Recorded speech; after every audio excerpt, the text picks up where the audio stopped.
Hoy vamos a ver la formación de una cultura juvenil en México y la noche de Tlatelolco. Ahí viene la plaga, le gusta bailar. Ahí viene la plaga, le gusta bailar.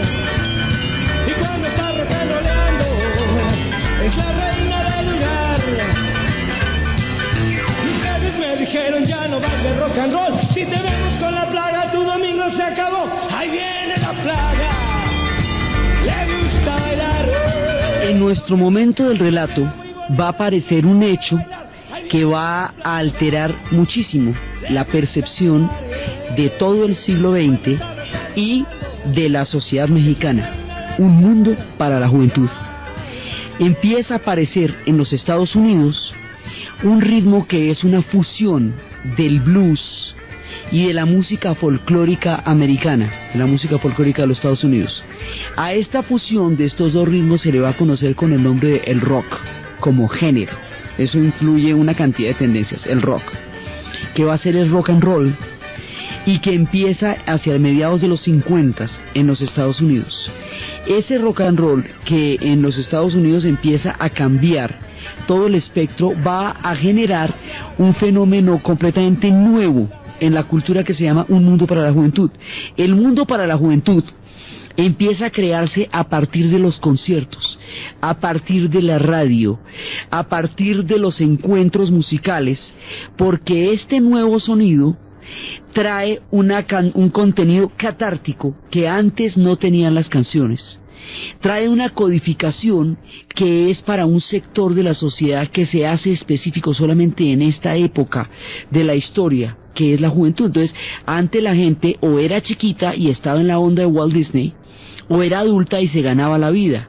Aquí empieza a aparecer una franja en la sociedad entre los 14 y los 25 años, que es cuando se forman los individuos, donde empieza a aparecer un mundo para ese momento de la vida. Eso no existía antes en la cultura. Entonces, el mundo para la juventud se va articulando alrededor del rock como fenómeno histórico y cultural. Esto tiene su epicentro en los Estados Unidos, un fenómeno de simultaneidad en Inglaterra que los va a hacer explotar prácticamente al mismo tiempo. Como el epicentro son los Estados Unidos, pues esto cruza la frontera. Ahí está, ahí al ladito. Y al cruzar la frontera, llega a la sociedad mexicana. Y en la sociedad mexicana empieza a llegar el eco de un mundo para un sector completamente nuevo de población que está naciendo en este momento. En el momento de nuestro relato en los 60, la mayoría de la población del DF es una población joven, que empieza a traer otra mirada del mundo y que empieza a tener otras coordenadas distintas a las de sus padres. Entonces, la primera aproximación que tienen los mexicanos al fenómeno del rock es la traducción pura y simple.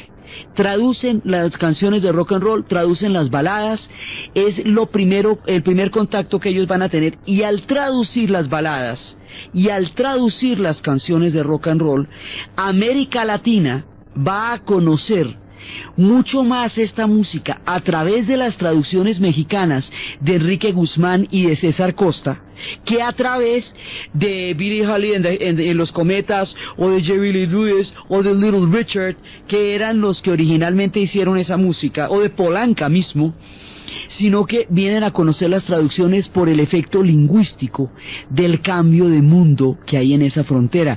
Cuando se atraviesa esa frontera, se atraviesa el mundo anglosajón para entrar en el mundo hispanohablante. No es solamente una frontera nacional, es una frontera de mundos. Entonces, como la influencia mexicana es tan profunda en toda la América Latina, lo hemos visto hasta la saciedad, cómo ellos crean coordenadas fundamentales de lo que nosotros conocemos como ser latinoamericanos. Entonces, el rock empieza a entrar por la frontera y entra a través de las traducciones. Entonces, canciones como las de Polanca, Put Your Head on My Shoulders, eran las que sonaban allá. Vamos a escucharlas cómo sonaban al otro lado de la frontera y qué pasa cuando cruzan la frontera. Entonces empieza a darse un efecto de espejo.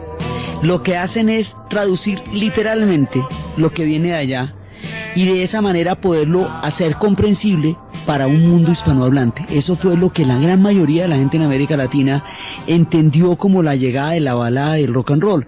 Y en esa época se van haciendo muy famosos temas como los de Speedy González. Speedy González, va llegando el twist, va llegando el rock and roll, van llegando un montón de nuevos ritmos que están atravesando la frontera. Y entre esos ritmos habrá uno que será también absolutamente emblemático de la época, Despeinada. Y de esa manera se va llegando el eco de un mundo que ellos llamaban la nueva ola, que llamaban la nueva onda, que empieza a dar todo el fenómeno del rock and roll y de la catarsis y todo este mundo. Pero ahí están pasando cosas, digamos, con todo lo ingenuo que esto pueda sonar y con todo lo nostálgico que esto pueda sonar, ahí van a empezar a cocinarse cosas de una envergadura en la sociedad mexicana que nadie puede sospechar, los rumbos de la historia, que todo este fenómeno juvenil van a llevar a la sociedad mexicana. Entonces, por un lado está surgiendo el rock. Y el rock empieza con el fenómeno del rock and roll. El rock and roll también en Estados Unidos tuvo una época en que lo combatieron muchísimo, porque era un ritmo completamente nuevo y un ritmo catártico y una codificación que no se entendía para el mundo de los adultos. Ellos no podían entender qué eran estos nuevos bailes, estos nuevos ritmos y mucho más, digamos, en la sociedad norteamericana, que es una sociedad que tiene fuerte arraigo puritano, y estos bailes traían un tipo de catarsis y un tipo de voltaje que esa sociedad no estaba acostumbrada a ver, y entonces esto les va a parecer muy bravo. Entonces, a medida que los 60s se van instalando en el panorama mundial, van a empezar todo el nivel de transformaciones. Entonces, en los Estados Unidos aparece el fenómeno de la contracultura, que empieza por el movimiento de los derechos civiles de Martin Luther King, por el derecho de las comunidades negras a una igualdad dentro de la sociedad norteamericana y para abolir las leyes de segregación racial que sumían al sur en una servidumbre terrible, que era el sistema del Jim Crow, que era los paquetes de legislación de discriminación racial en los Estados Unidos. Va pasando eso, van a empezar después los movimientos estudiantiles por el derecho a una sociedad democrática, SDS, Students for a Democratic Society, que empiezan con las revueltas de Berkeley y con las revueltas de las grandes universidades. Estos movimientos le van a dar la vuelta al planeta, porque por un lado, en Estados Unidos están los movimientos estudiantiles, que empiezan, es el momento en que las universidades empiezan a hacerse fenómenos de masas y no fenómenos de élite. Una gran cantidad de gente empieza a tener acceso a la educación superior, la sociedad en su conjunto tiene una capacidad de pensamiento mayor, mucho más reflexiva, porque hay mayor nivel de educación en la sociedad en general. Empieza toda la bonanza de los 60s. Estos movimientos que empiezan a cuestionar el carácter autoritario y vertical de la educación, que empiezan a cuestionar los patrones a través de los cuales la educación se imprime, van a crear un fenómeno en el planeta entero, porque por el otro lado, al otro lado del charco, en Francia, se va a empezar a dar un fenómeno que en el 68 va a estallar, que se conocerá como el Mayo francés, que es la imaginación al poder, son las huelgas de la universidad, primero de Antoine por el derecho a los dormitorios mixtos, y después, cuando esa misma huelga se va para Nanterre, en Antoine simplemente habían hecho una torre para evitar que los chicos se pasaran al cuarto de las chicas, y la gente la tumbó porque dijeron que eso no era una cosa que la universidad tenía que definir, eso lo tenían que definir las personas individualmente, porque eran sus decisiones más profundas. Esa misma característica se va a hacer en la Universidad de Nanterre, y la Universidad de Nanterre va a militarizar, a cerrar el semestre, a arrestar a los estudiantes, una reacción absolutamente desproporcionada. Esos fueron a la Sorbona, y la Sorbona va a entrar en contacto, en solidaridad con Nanterre, hasta que va a crearse un fenómeno gigantesco que va a parar Francia, con la imaginación al poder, con el barrio latino, el liderazgo de Daniel Cohn-Bendit, que estaba pidiendo todo un planteamiento de autogestión en la universidad. Entonces, eso está pasando en ese momento en Francia. El mundo universitario está completamente conmocionado en todas partes.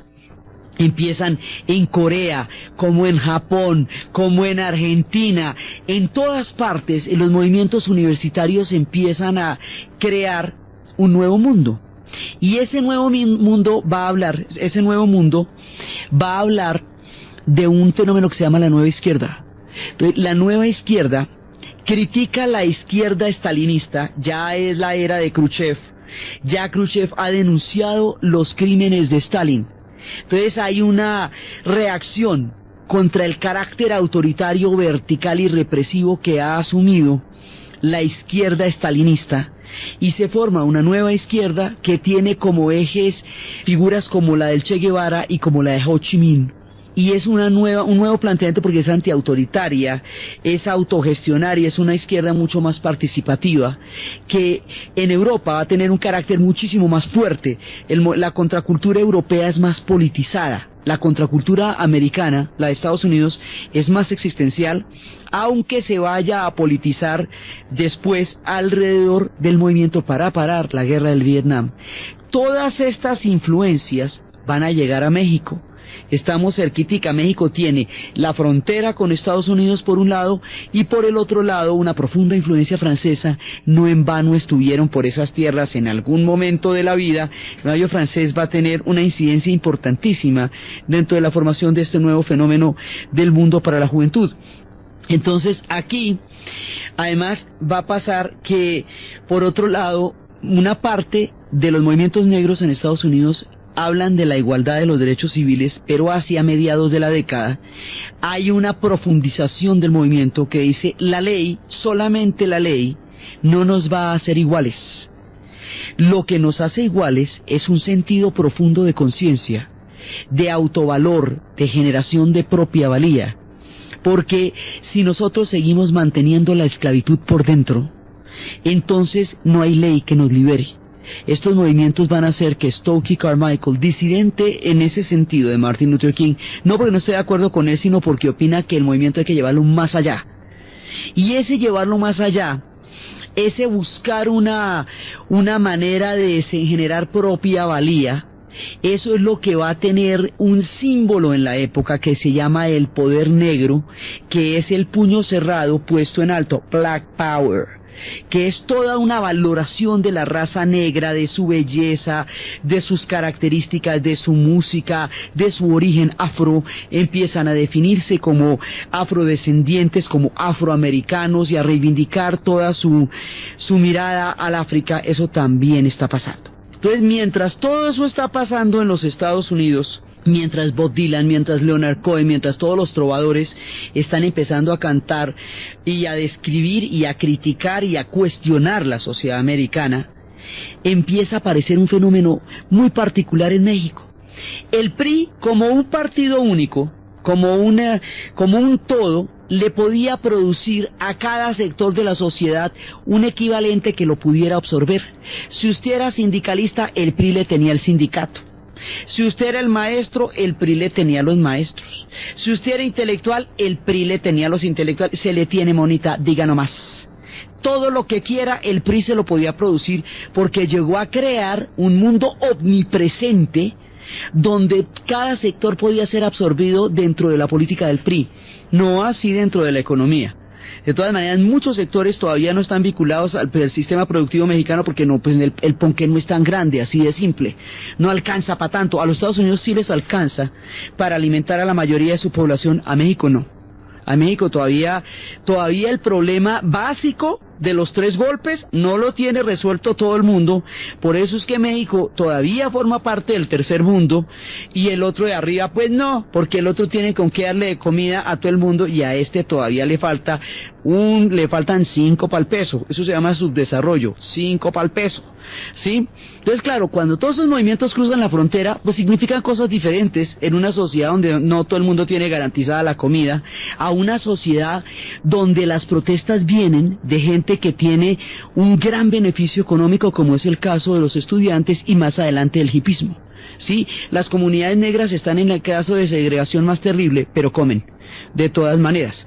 O sea, son niveles económicos muy diferentes que van para un lado o otro de la frontera. Entonces, cuando esto cruza la frontera, pues adquiere un carácter mucho más político y un carácter que también reclama la articulación económica, por un lado. Por otro lado, aquí va a pasar una cosa muy curiosa, y es que aparece un sector que por primera vez no puede ser absorbido por el PRI. Por primera vez aparece una juventud que en su momento ya no le come carreta al PRI, ¿me entiende? ¿Cómo no le va a comer carreta al PRI si el PRI lo tiene todo? El PRI es el gran papacito.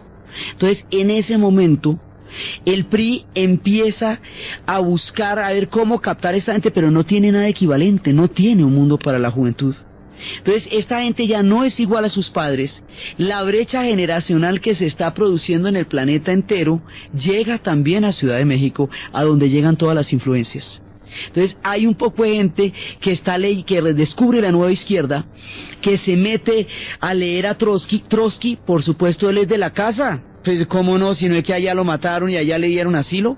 Empiezan a leer a Trotsky, empiezan a tener otras influencias y a cuestionar por primera vez a nivel político el esquema omnipresente y autoritario del PRI. Este PRI que hace, pero que no sé, todo lo que se respira es PRI. Entonces, aquí tiene que haber otros espacios políticos distintos al PRI, Partido Revolucionario Institucional. Óigame pues la sigla. Es una revolución institucionalizada que se ha convertido en un todo. Entonces hay un sector que dice, no, mire, es que nosotros no nos identificamos con usted, ni vamos a andar de corbata, ni queremos ser funcionarios, ni vamos a que el Estado nos capte. El PRI, como todo partido único, se vuelve como una especie de club donde si usted pertenece al PRI tiene acceso a los puestos públicos y a todo, lo mismo que pasaba dentro de la burocracia de los partidos comunistas en los sectores de los países socialistas. Usted si pertenecía al Partido Comunista pues tenía puestos, tenía cupos universitarios, todo eso, y si no pues no. Entonces en el PRI pasa una cosa parecida. Aquí se están pidiendo espacios políticos también, y se están pidiendo, y hay movimientos estudiantiles también. Empieza a llegar toda la jugada y empieza a buscarse, digamos, una manera de mirar este nuevo México que está surgiendo y que no se encuentra, que no se halla. Sí, ellos quieren a Zapata, pero ellos ya no conviven con los héroes de sus padres, ¿sí? Ya el discurso se lo han echado muchas veces, muchísimas veces, y ya están hartos de la misma cantaleta que mire que es que nosotros hicimos una revolución para ustedes, bueno, muy bonito, gracias, pero ajá, la vida sigue y aquí como qué o qué, sí, bueno, a ver, dígame pues, contame algo que no me sepa ya. Entonces se va creando un espacio que por primera vez cuestiona la verticalidad del PRI, porque el PRI es un gran padre, entonces pues da todo, pero pide todo también. Entonces empiezan a cuestionarlo, y esto se va haciendo a través, por un lado, de la búsqueda de una identidad musical. La búsqueda de una identidad musical pasa primero por copiar lo que va a ser el rock and roll, como lo vimos en la primera parte del programa. Y luego, esto que vamos a escuchar de aquí en adelante tarda mucho tiempo en gestarse, pero se va a gestar la búsqueda de un sonido propio. La búsqueda de un sonido que hable de las raíces mexicanas, que hable de los temas mexicanos, que los haga verse a ellos en sí mismos, que desarrolle un sonido propio. La historia del rock mexicano es tan triste como la historia del rock en Colombia. Es una historia de frustraciones, de años, de aislamientos, de tiempos terriblemente difíciles. Quedaban al otro lado de la frontera, sin embargo los discos, ya los grandes discos de música no llegaban. Eso era completamente complicado conseguirlos, como aquí era una cosa de brujos, casi que una secta, pues, conseguir un disco importado en esa época que no llegaban acá. Entonces, ahí toda una búsqueda de una escena musical propia, cuando estaba, a pesar de que queda al otro lado de la frontera, estaba lejísimos de los epicentros musicales, porque no llegaba eso a México. México no se abría al espacio del rock.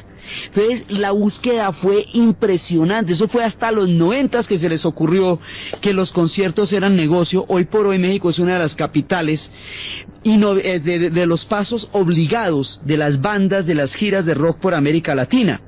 Entonces todo allá pasa, hoy por hoy pasan por allá los Rolling Stones y pasan por allá YouTube y todo el mundo pasa por allá. Pero ¿para qué llegar a pasar eso? Todo lo que tocó hacer, porque al principio es una juventud buscando pertenencia, buscando lugares. Entonces, por un lado está toda una trayectoria musical, buscando un sonido propio, y por el otro lado hay un mundo político, tratando de gestarse. En la trayectoria musical, la música que vamos a pasar corresponde a varias décadas. La historia que vamos a contar corresponde a los 60s, pero todo hace parte de la búsqueda de un significado propio y de una nueva lectura de lo que significa ser mexicano, que es lo que va a llevar al movimiento de Tlatelolco. Entonces vamos a contar por un lado el espacio político que se está gestando y por el otro lado la evolución del rock como un género que llegue a crear identidad en México, identidad para la raza. Y uno de los puntos en los cuales esa identidad ya va cogiendo una forma es Caifanes. Mientras tanto, el rock va buscando su camino, con todos los tropiezos del mundo, con los conciertos fallidos, con los pequeños escenarios donde se presentaba la gente ya muy pasada porque no les paraba bolas. Eso hasta que América Latina exista en el escenario rockero, desde las orillas. Eso va a ser una cosa complicadísima y se necesitará mucho después la influencia de la prohibición del rock en inglés y la guerra de las Malvinas para que despegue como movimiento. Dolorosísimo les tocó a ellos como nos ha tocado a nosotros, como le ha tocado a todo el mundo en América Latina para sacar adelante la versión de pertenencia propia que va a ser el rock. Entonces eso está pasando por un lado. Por otro lado, en nuestro nivel de relato del movimiento estudiantil vamos a tener una coyuntura que va a aplicar una gran cantidad de presión sobre los estudiantes y sobre lo que va a pasar, que son las Olimpiadas. En 1968, México va a hacer unas Olimpiadas. Y esas Olimpiadas, como todos los olímpicos que todas las ciudades del mundo han hecho a lo largo de la historia, son el ponqué, la demostrar, la jugada. El PRI quiere mostrar que tiene un país titinísimo, divino, que eso todo le brilla, que la economía está en un ciclo de expansión enorme, que todo el mundo está contento, que el PRI es el papacito que a todo el mundo abriga y a todo el mundo favorece. Por dicho, el PRI se quiere lucir con las Olimpiadas de México 68. Y mientras el PRI se quiere lucir con las Olimpiadas, y mientras le está metiendo toda la ficha a mostrarse ante el mundo como un ejemplo absolutamente exitoso de una vía histórica particular, están pasando convulsiones sociales durísimas. Los movimientos negros, los del poder negro que estamos hablando, los de exaltación del mundo de la cultura negra, primero querían boicotear los atletas negros las Olimpiadas, porque en ese momento se le había levantado la licencia a Sudáfrica. Sudáfrica nunca pudo participar en una Olimpiada hasta que no cayó el apartheid.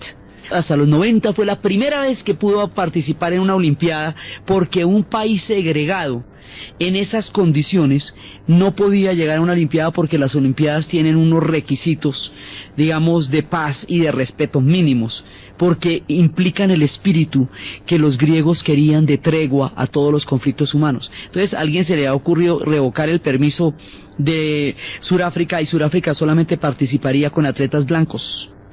Un boicot de los atletas negros de Estados Unidos era mortal pa'l pecho, porque los Estados Unidos estaba preparando una de las generaciones atléticas más brillantes de su historia para llevarse toda la medallería, todos los juguetes los tenían metidos ahí. Esto era complicadísimo.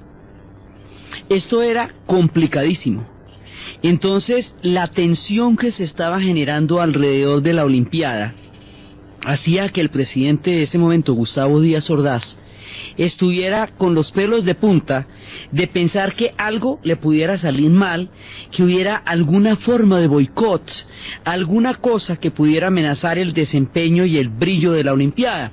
Entonces estaba el tema de los atletas negros. Finalmente ellos no van a boicotear. Lo que van a hacer es que cuando ganen las medallas olímpicas, sobre el podio, una vez que se les entregue la de oro, plata y bronce, que después como de costumbre barrían ellos en todas las competencias, se paraban sobre el podio haciendo el gesto del poder negro. Eso, digamos, sí lo van a hacer, y eso va a ser una foto que va a recorrer el mundo.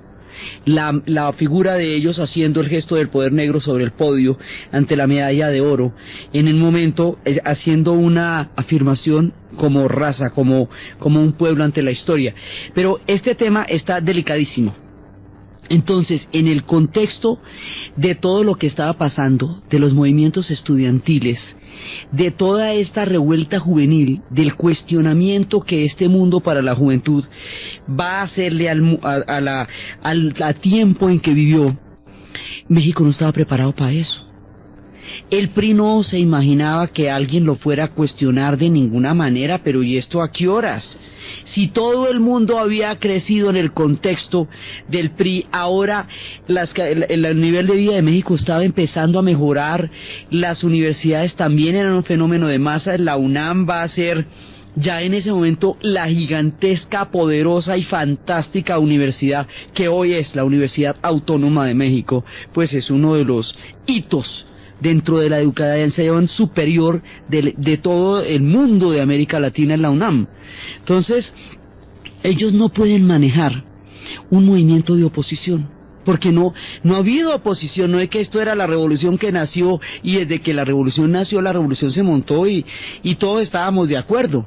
Y aquí empieza a aparecer de una manera evidente un doble carácter que tenía el PRI, que era muy difícil de definir, una doble agenda. Y es que por un lado eran muy amplios y muy bacanos, y a Cuba le prestaron toda la ayuda, prácticamente desconocieron el bloqueo norteamericano y de contrabando le daban todo lo que ellos podían, el acceso a Cuba, toda la revolución cubana va a tener una influencia muy grande sobre la juventud. Entonces, una cosa es que a ellos Cuba les parezca muy divina y le den picos a Cuba, y otra muy distinta, que la influencia de la revolución cubana les llegue a través de la juventud a su casa. No, señor, eso es distinto. Entonces, ellos tienen un amplio universo exterior, una política de tolerancia, de acoger a los refugiados, desde Trotsky, desde las vanguardias, desde Buñuel, todo lo que hemos visto.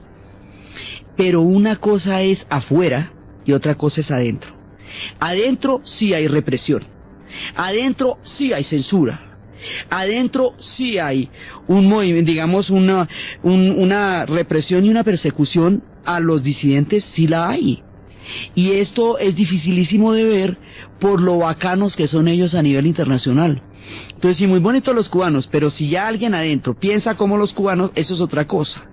Entonces empiezan a temerle a la juventud, empiezan a temerle, porque no saben manejar eso, porque no lo entienden, porque no saben eso a qué viene, y empieza toda la paranoia que se está montando acerca de cómo los movimientos juveniles están cuestionando toda la época, las instituciones, la autoridad, todo. Y en ese momento se va a armar un movimiento estudiantil enorme, pero no es enorme, digamos, no es poderoso por lo grande, porque era bastante ingenuo, sino que es muy grande, porque es mucha gente, es una ciudad enorme. Entonces movilizaron mucha gente, movimiento que arranca desde julio, que quiere la democratización de la universidad, que se cuestiona, que debate como en ese momento estaba pasando en todas las universidades, que recibe la influencia de la revuelta de Berkeley en Estados Unidos, que recibe la influencia de lo que estaba pasando en Columbia, de lo que estaba pasando en todas las grandes universidades en el mundo. La versión mexicana de los movimientos estudiantiles, todas las influencias llegaron a México, llegaron los hippies, que ellos lo llamaban hipitecas, los yippies, que ellos lo llamaban yipitecas. Entonces también venía la influencia del hipismo, y de la paz y del amor y de las flores, permeaba la frontera mexicana, y había hippies, y había nueva izquierda, y había movimientos estudiantiles, y había todo lo que estaba pasando en el mundo, que era, digamos, la época y el momento. Pero el PRI no puede entender eso. El PRI no se imagina cómo va a ser con un grupo de jóvenes a los que no puede captar, a los que no puede adormecer, a los que no puede integrar, sino que lo están cuestionando. Eso no lo puede manejar.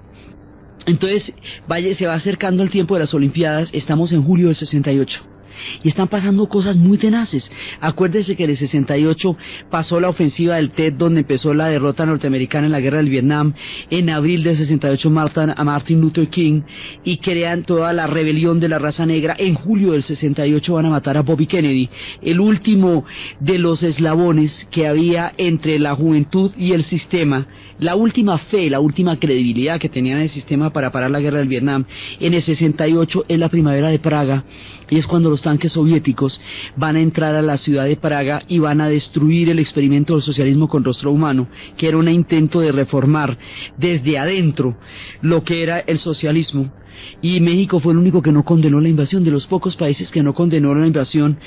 En su propio desgarramiento interno no condenó lo que pasó en Praga. Entonces todo esto está pasando 68, en mayo de 68 es el Mayo francés.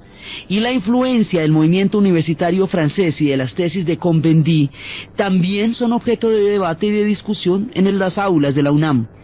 Entonces empieza a formarse un movimiento grande, y van a hacer una manifestación silenciosa, y van a hacer una cantidad de... Pero es que ellos pueden mover mucha gente, aunque todavía sean, digamos, muy incipientes en términos políticos. Esto en términos políticos apenas y está cogiendo forma, pero en términos de movilización ya es muy grande. Entonces, por un lado se están moviendo ellos, y por el otro lado, en nuestra otra línea paralela, se está buscando la identidad del rock nacional, y esa identidad del rock nacional va remontando las décadas un poco más allá de nuestro relato, y empiezan a aparecer grupos como Maná. México está buscando su identidad musical, por un lado, y por el otro lado, esto a medida que pasan las décadas, y en nuestro momento de relato, en el 68, los movimientos estudiantiles están cogiendo cada vez más y más fuerza.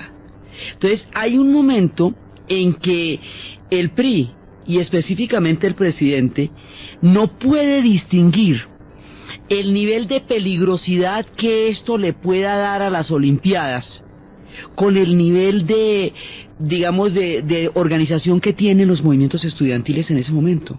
Son movimientos estudiantiles recién formados, apenas y están empezando a entender lo que es eso, porque es que acuérdense que eso no se había hecho en México, eso no se tenía con qué comerse.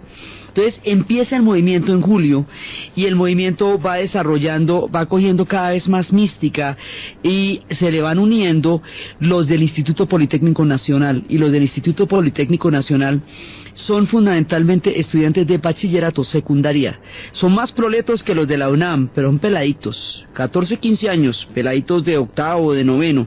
Entonces, empieza en julio los alumnos vacacionales, y empiezan ya todos los movimientos, y van pasando los tiempos, y las preparatorias se van uniendo y empiezan a bloquear las avenidas, ya empiezan a arrestar gente, empiezan a golpear gente en las manifestaciones, empiezan a detener, entonces luego empiezan las movilizaciones por la gente que ha sido detenida, han detenido profesores también.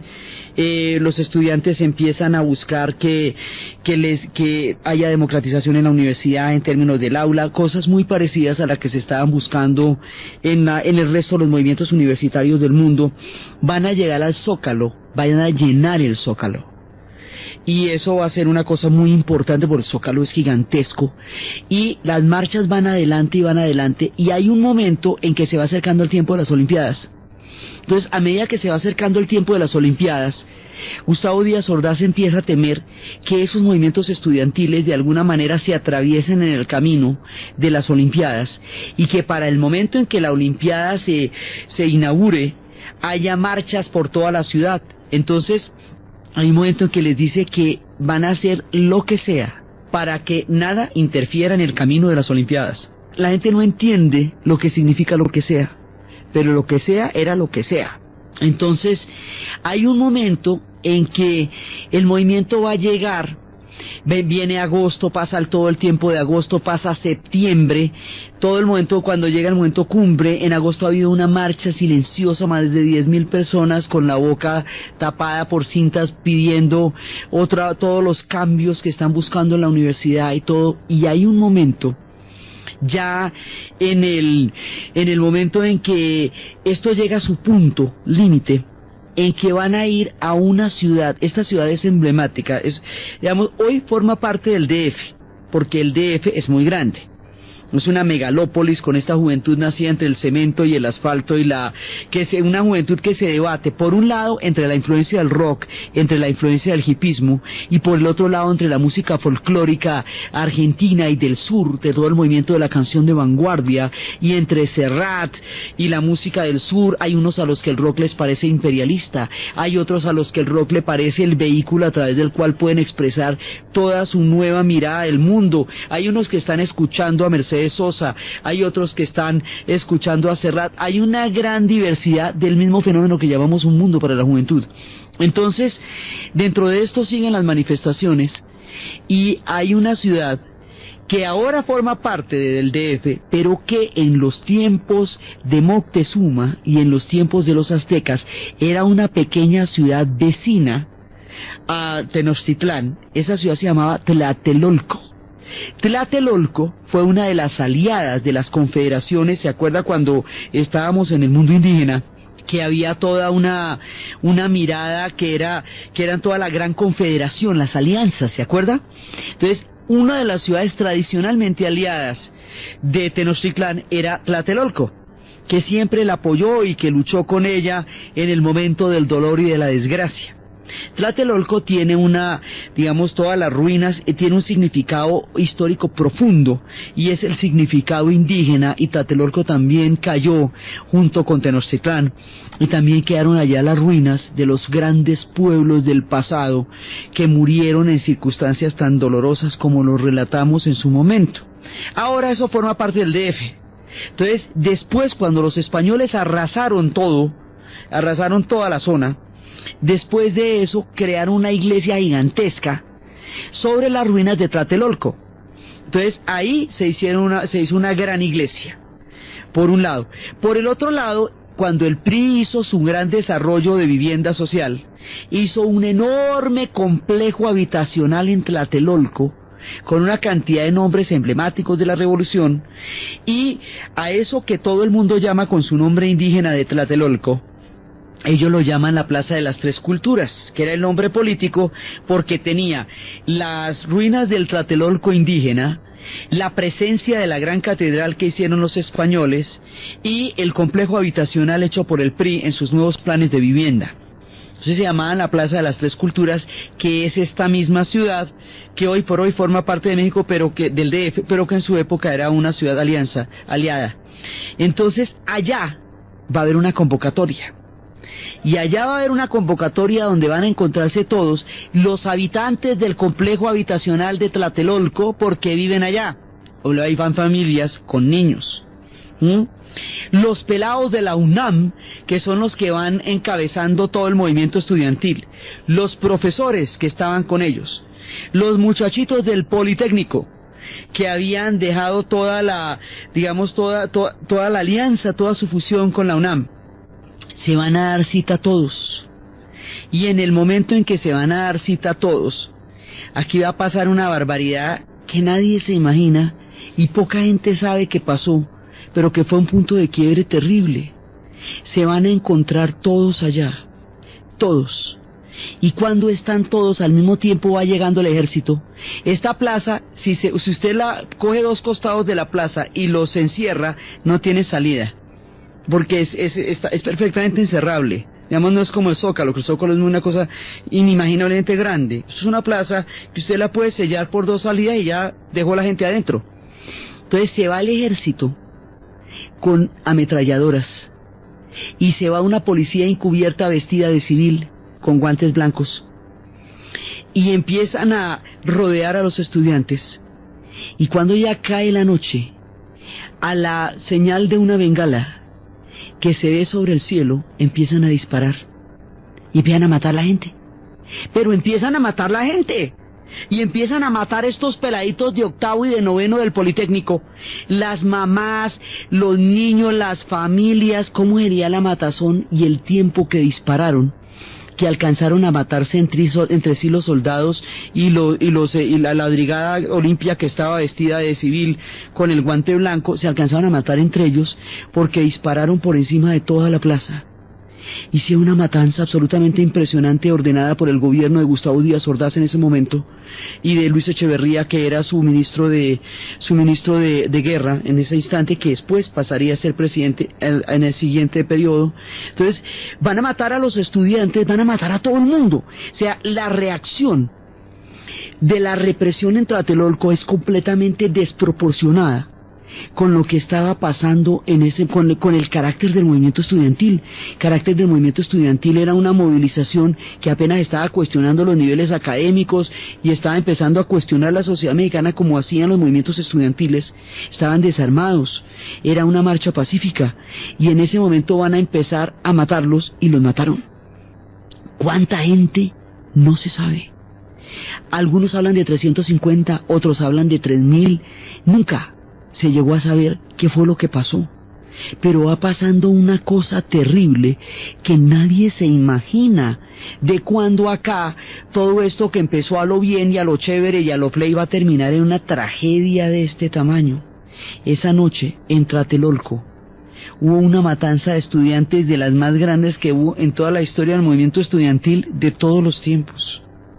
Sucedió una de las tragedias más terribles allí en las Tres Culturas, donde se daban cita tragedia sobre tragedia, los momentos más duros de la historia de México. Que resulta tan increíble, lo tapó la prensa, que era el órgano en ese momento del PRI.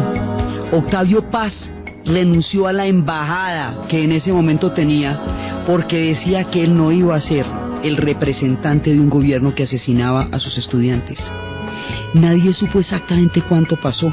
El mundo en una gran medida desconoce lo que pasó en Tlatelolco, y fue uno de los momentos más terribles de toda la historia del movimiento estudiantil de todos los tiempos.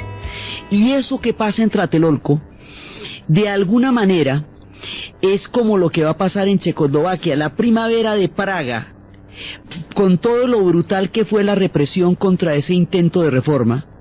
En últimas y a la larga, determinó la caída de la Unión Soviética por no haber entendido el tiempo y el momento en que los checos hicieron esa reforma.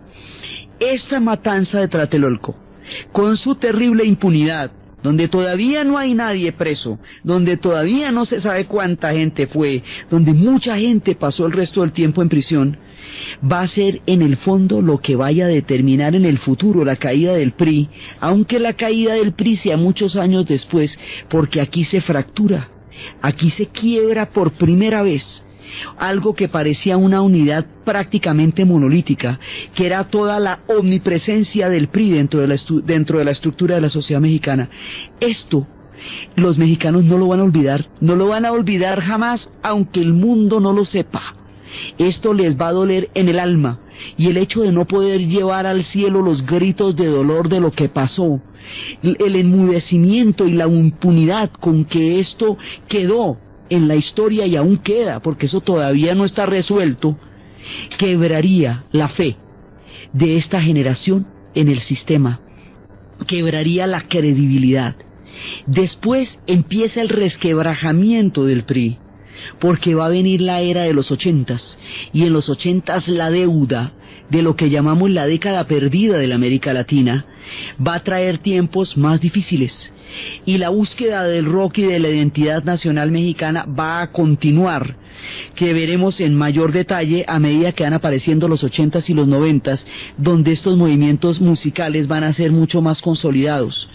Esto es uno de los capítulos más graves de quiebre. Entonces, las consecuencias que esto va a tener en el futuro de la política mexicana, la década de los 80s y todo lo que va a pasar con la crisis de la deuda y el movimiento del rock como un hilo paralelo del relato del mundo para la juventud que hoy estábamos